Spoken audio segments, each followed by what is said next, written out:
Minister, it's regrettable that your senior colleague isn't here, given her proximity to the University of Limerick herself as a representative from the Limerick region. But in any event, you will be aware that allegations were brought to my attention in 2012 pertaining to alleged improper payments at the University of Limerick. I brought that to the Public Accounts Committee at the time, and it went through a process. Now, unfortunately, we don't have visibility or sight of what the process was. That was back in 2012. Bring it up to present day. A number of other whistleblowers have now come into the public domain. They've made a number of allegations which are similar to those which were brought to my attention in 2012. Now, these allegations are similar. They were reported recently in the public press, in the Limerick Leader in Limerick, and indeed widely by some other media outlets. There's a lot of commonality with all these allegations, but there's one common theme now which is coming through in all of this. People who raised their heads, who questioned and queried certain payments at the University of Limerick, many of them were asked to leave.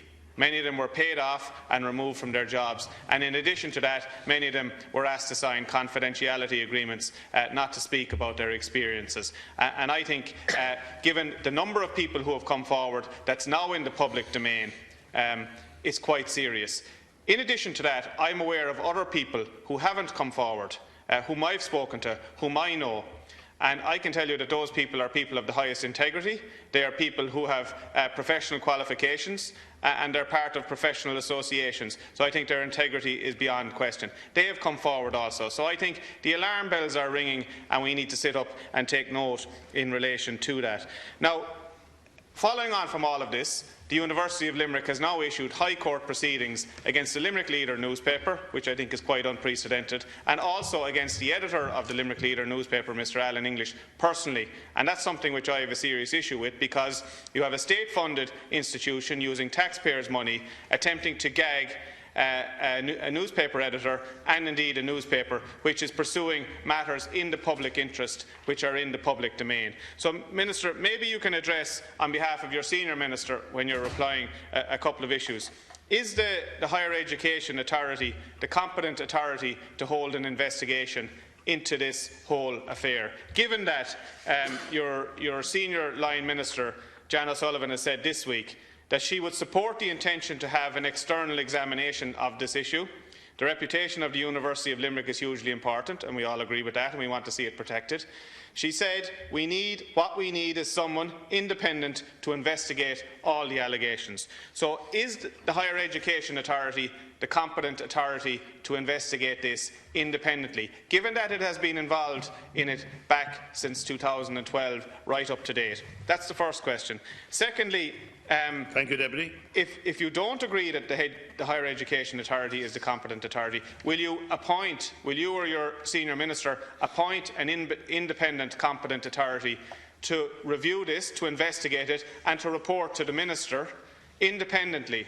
Because there are issues pertaining to social welfare, there are issues pertaining to revenue, for example, which need to be investigated. And finally, Ceann Comhairle, Minister, could you join with me on your own behalf and on behalf of your senior line minister, Jan O'Sullivan, in calling on the University of Limerick to withdraw their High Court proceedings against the Limerick Leader newspaper and against Mr. Alan English? Thank you, Deputy. Deputy. While I have great respect for the Minister of State, personally, I do really deplore the fact that the Minister is not here personally to answer a matter which relates directly to our own constituency. Now, in addition to the cases that have been brought to Deputy Collins' attention, a number of different cases, different individuals have come to me telling me essentially the same story. If people raise their heads and raise issues particularly about certain payments, then they're literally hounded out. And this has happened in several cases that have been brought to my personal attention. Now, this reflects a very, very disturbing pattern of behaviour indeed. And all the investigations that have taken place, the internal university investigations into the circumstances surrounding the situation where people ultimately had to leave, show a distinct lack, a patent lack of independence. And, one interesting facet, there are several things I could talk about here today, but one interesting aspect is that the two cases that are currently in the public domain. In both these cases, the university have made an offer to settle these cases on the basis that the two people resign from the university and collect 2 years' salary by way of payment. That's 2 years' salary. That's taxpayers' money.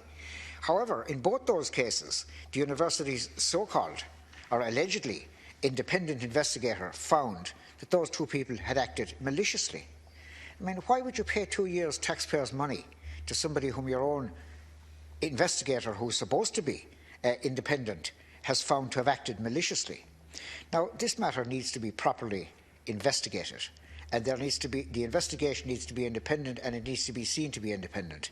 And I would also ask the Minister what he thinks of the actions of the Limerick leader, of the actions of the University of Limerick, in resorting to the heavy machinery of the law, employing a high-profile firm of solicitors at, I'm sure, great expense to the taxpayer, to sue the Limerick leader, an organisation which, like all provincial newspapers, is hardly awash with funds.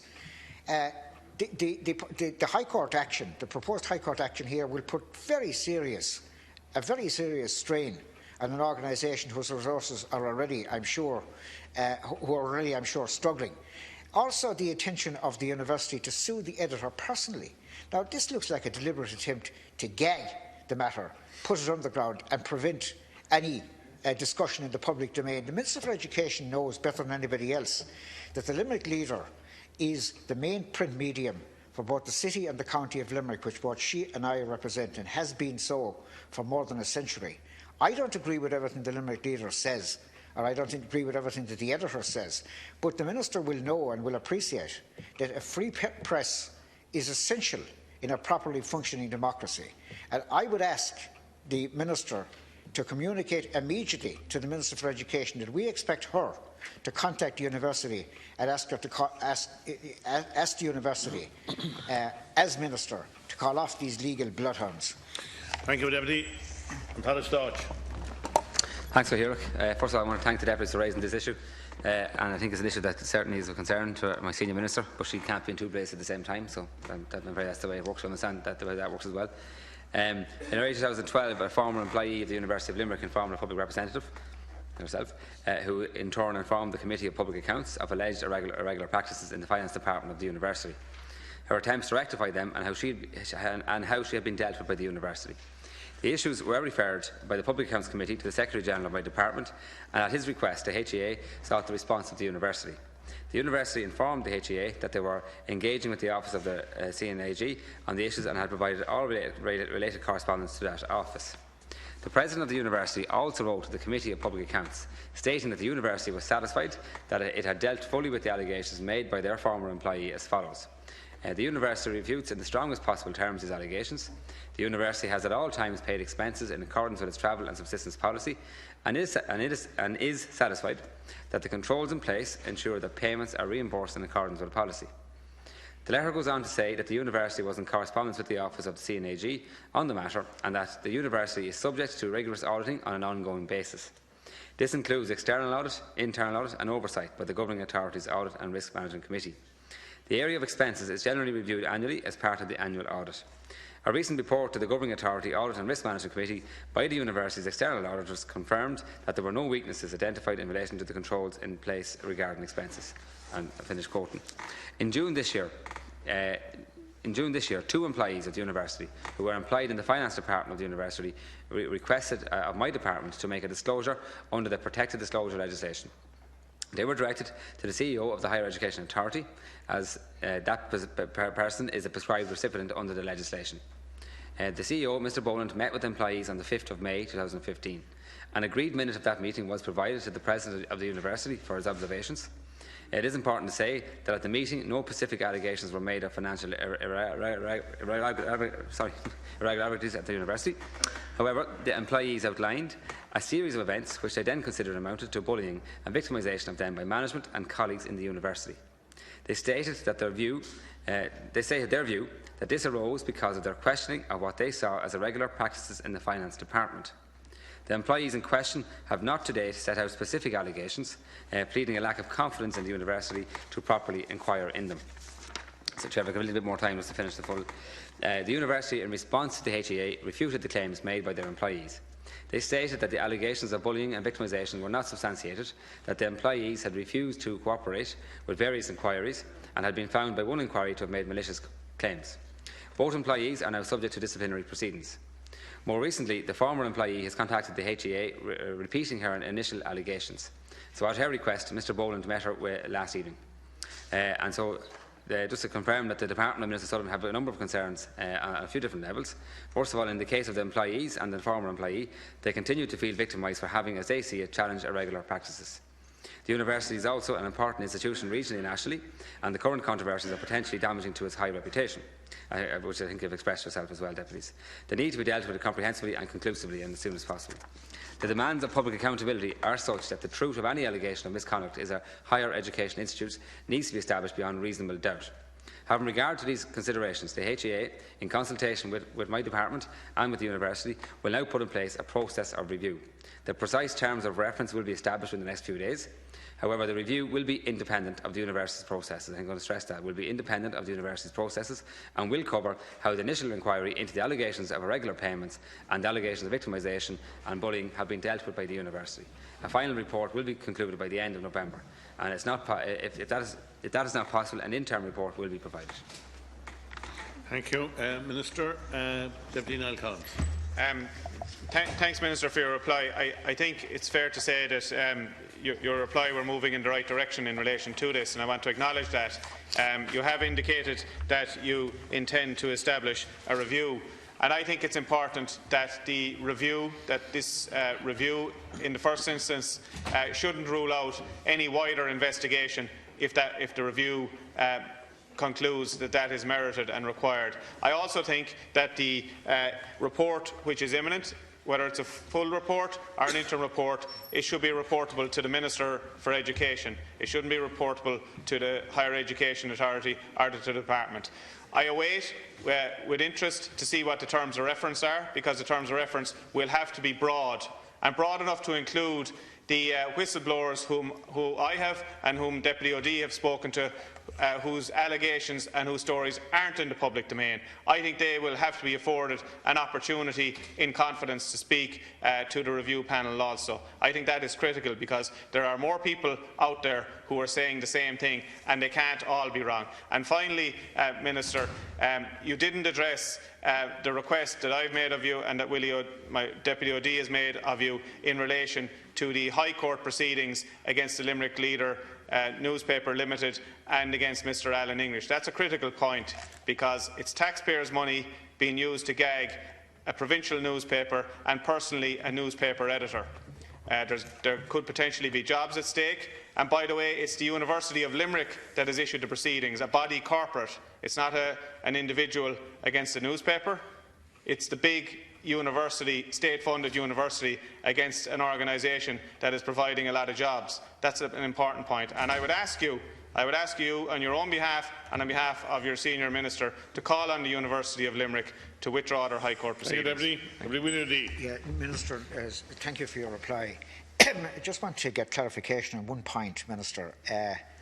You state that there will be a review of the circumstances surrounding this specific case, but a number of other people have come to people like myself and Deputy Collins who have made similar complaints. Will the investigation be able to take evidence from those people in view of the fact that they have already been forced by the University to sign confidentiality clauses in relation to settlements that have been made at the time of the termination of their employment? I think it's critically important that their story also be heard, so as that the total context will be available to the independent investigator. And secondly, Minister, can I finally ask you if you would ask the Minister for Education to request or tell the University of Limerick to withdraw these legal proceedings against both the Limerick Leader and the editor, Mr Alan English. They are both inappropriate and excessive. And finally, could you give us an assurance that the two employees in question in relation to this particular case, will not have their employment formally terminated? They are suspended now. Can we have an assurance that their employment won't be terminated until the conclusion of these proceedings? Thank you, Deputy. Final reply. Yeah, again, Deputy, the full terms of reference will be available in the next couple of days, and I can certainly get them sent on to you as well. In relation to the terms of reference, I presume there will be wide to cover all this. I think the Department, the HAA and all involved are anxious that this is dealt with fully and conclusively, and everything is dealt with. So I think there's no point in having a review that doesn't cover all the concerns and all the wrongdoings, alleged wrongdoings. So I think that will be dealt with as well. In relation to the person, my understanding, only one person has signed a confidentiality clause, and that person has come forward with more allegations. So I presume there'll be space here to deal with them as well. Yeah, well, so I'm only aware of one. I don't have all the information. You'll appreciate I don't have the full case, but I can check that for you. I'll get that confirmed for you as well. But I think the idea, the hope here is that this review will deal with all this one way or the other, and that's why it will be dealt with quite quickly.